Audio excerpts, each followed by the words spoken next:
ನೀವೆಲ್ಲರೂ ಎಲ್ಲೆಲ್ಲಿ ನಿಮ್ಮ ಚೇರಲ್ಲಿ ಕೂತಿದ್ರಿ ಸರ್, ಅದು ಡಿಸ್ಟೆನ್ಸ್ ಭಾಳ ಜಾಸ್ತಿ ಇದೆ ಟೇಬಲ್ಗೂ ಅದಕ್ಕೂ.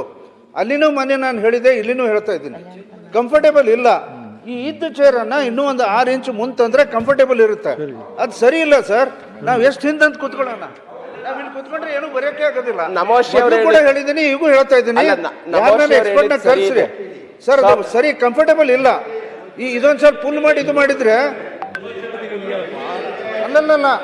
ನಾನು ಅಲ್ಲ, ಯಾಕೆ ಹೇಳ್ತಾ ಇದ್ದೀನಿ ಅಂದ್ರೆ ನಾನು ಮೊದಲು ಹೇಳಿದ್ದೀನಿ ಇದು ನಾನು ಕುರ್ಚಿನ ಸರಿ ಇಲ್ಲ, ಇನ್ನ ಮುಂದೆ ಅಡ್ಡ ಎಲ್ಲ ಕುರ್ಚಿ ಅಳಗಾಡಕತ್ತವ, ಅದು ಮಾತು ಬೇರೆ.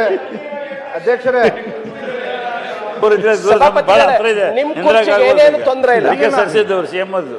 ನೋಡಿ ಸರ್, ಕೂತ್ಕೊಂಡು ಬರೀ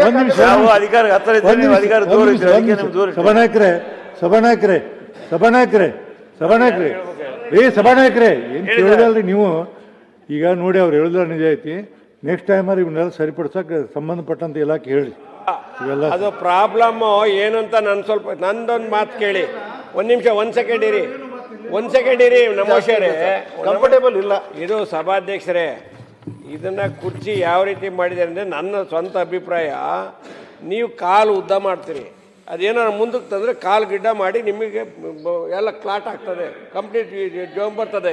ಅವ್ರು ಮಾಡಿರೋದು ಕರೆಕ್ಟ್ ಇದೆ, ಇದು ಪ್ರಕಾರ ಕಾಲು ಉದ್ದ ಮಾಡ್ತೀರಿ, ಆರಾಮಾಗಿ ಕೂತ್ಕೊಳ್ಳಿ ಅಂತ ಮಾಡಿರೋದು. ಬರ್ಕೊಳಕ್ಕಲ್ಲ, ಇಲ್ಲಿ ಬರ್ಕೊಂಡು ಮನೆಯಿಂದ ಬರ್ಕೊಂಬರ್ರಿ ಅಂತ ಹೇಳಿದ್ದ. ನೀವು ಒಳ್ಳೆ ಕತೆ. ನೀವು 50-60 ವರ್ಷ ಹಿಂದೆ ಮಾಡಿದಾಗ ರೀತಿ ಇರ್ತಿಲ್ಲ. ಇವತ್ತು ನೀವು ಯಾವುದೇ ಚೇರ್ ನೋಡಿ ಸಪೋರ್ಟ್ ಇರುತ್ತೆ, ಬ್ಯಾಕ್ ಸಪೋರ್ಟ್ ಇಲ್ಲ, ಬ್ಯಾಕ್ ಪ್ರಾಬ್ಲಮ್ ಆಗುತ್ತೆ. ಈ ಕಾಲದಲ್ಲಿ ನೀವು ಮಾಡ್ತೀರಿ ಅಂದ್ರೆ ಕಂಫರ್ಟೇಬಲ್ ಎಷ್ಟು ಗಲಾಟೆ ನೋಡಿ.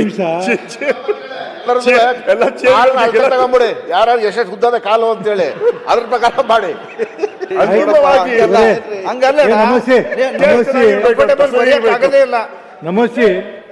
ನಮಸ್ತೆ ಬರ್ಕೊಳಕ್ ಆಗೋದಿಲ್ಲ ಅಣ್ಣ. ಆರಾಮಾಗಿ ಕುತ್ಕೊಂಡು ಕಲಾಪಗಳು ಕೇಳಲಿ ಅಂತೇಳಿ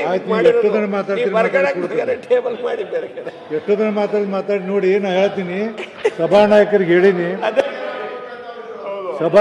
ಹೇಳಿನಿ, ಸರಿಪಡಿಸಲಿಕ್ಕೆ ಮುಂದಿನ ಸೆಷನ್ದಾಗ ಸರಿಪಡಿಸ್ತಾರೆ.